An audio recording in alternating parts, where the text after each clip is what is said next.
Welcome to the Jerry Graves channel. This is a channel that talks about how to produce justice. I wanted to hurry up and get straight into the topic, but first I want to say if I'm talking too slow or if I'm pausing too much, go ahead and speed up the video. Without further ado, let's jump straight into the topic. In the compensatory quote system concept, I read about the idea that if the system of white supremacy is the biggest problem on the planet, then the people who are going to get rid of it are going to have to be some of the best problem solvers on the planet. The system of white supremacy is such a big problem because it's there, everything is connected to it. You have all the different levels of everyday activity that's all dominated by it. Sex, war, politics, um, money, food, everything. Like everything is connected to white supremacy as far as what you're going to be able to get and what you're going to be able to do. It dominates your every move. So when you try to solve one piece of it, everything comes with it because everything is dominated by it. That's what makes it more complicated than what it needs to be. And then you have the millions of white supremacists who want to continue the system, and a lot of them will die for it. So that is another thing. And then the confusion of the other victims of white supremacy and just the day-to-day difficulties of life makes it more and more complicated, because at the surface it's very easy. It's just people being mistreated based on race, based on the color of their skin. You know, that's not a very complex idea, but any social problem becomes more and more complex. And then since they decided to run the whole system based on the color of people's skin, it makes it even more complex than any other social problem that has ever existed. So getting rid of the system of white supremacy isn't something that you can just play with. You're not going to just be able to watch a couple of videos online or read a couple of books and just kind of half do it and half go about your life. Oh, I want to be a rapper, or I want to be a nurse, and I'm just going to spend my time just reading about that and not really thinking about racism. Or if I do it, then I'm only gonna do it part time. It's like it's something that you really have to dip yourself into. Like you gotta really not dip. You gotta jump into the pool. It's gotta be your all, or it's pretty much not gonna work. So about being a better problem solver, this is something that I've been doing, and it's actually been helping me. It's helping me stay on track and stay focused. And it's the 5 why method to solving problems.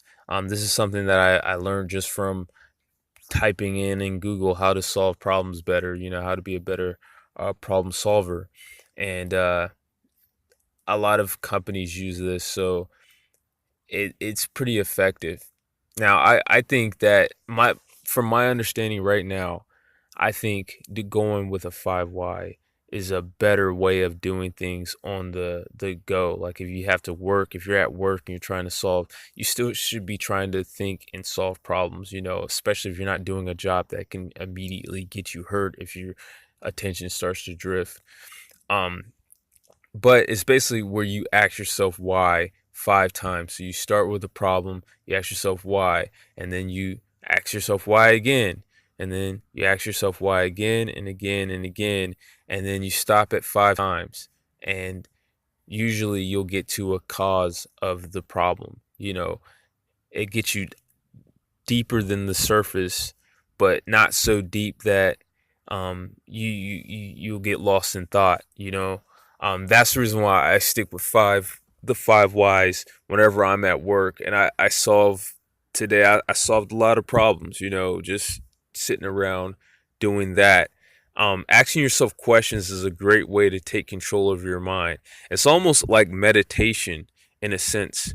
The way that a question can focus you on a single point, the way you would when you're meditating. So this clears your mind.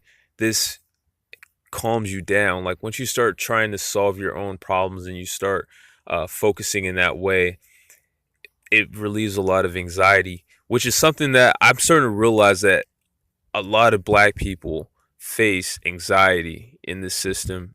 It's a really big deal. Like if you really watch other black people, like you can really tell that they're anxious, and it's starting to show up like in a lot of music, and the younger people talk about it a lot. But that's the key. If you're a black person, just working on your problems will reduce your anxiety by like 90%. Trust and believe that that's what's helped me. Like I feel more like I just feel a whole lot better now. But again, oh, so you start with the 5 why method, and if you have any more questions, you can look that up. But the best thing that I found online was cause mapping. Now, there's a another YouTube page that you can look this up by the people I believe they made up this method, but it's called cause mapping, and like I don't even know if I'm gonna try to break that down because there's so much to break down like on the fly, but I believe finding the cause is like the biggest problem as far as fixing your life. Usually, I'm starting to think that as of right now, I'm thinking that coming up with solutions isn't as hard. Now, in the future, it might not be that way. I might not think that way, but right now, I'm thinking finding the cause is harder than finding a solution. You know, but when you think about problem solving, most people talk about being creative in your solutions, creative solution making, but nobody really talks about cause analysis, at least not in the mainstream. If you type in creative solutions, there'll be like BuzzFeed articles. There'll be all these like real popular sites that will talk about that, but they don't really go in depth. It's like it's a poppy type of thing. It's something that's trendy to talk about, but the meat and potatoes of it all. If you type in cause analysis, then you'll start to see like some real deal companies. And there's a lot of people that pay a lot of money to solve these types of problems in their businesses. So then it gets more and more developed. But this video is starting to get really long. But those are two things I want you to check out. Check out the 5 why method for your everyday life. If you're a victim of white supremacy, this is what you should do.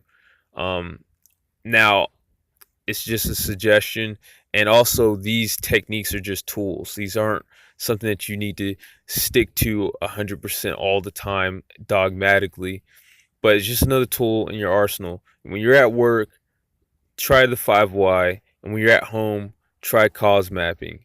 And that's all I have for you. Be a better problem solver. Try to be the best problem solver that you know, and then eventually try to be the best problem solver in the world. It's a skill. It's something that you get better and better at. Work on that every single day, and eventually you will produce justice. And that's all that this is about. And that's all I have for you.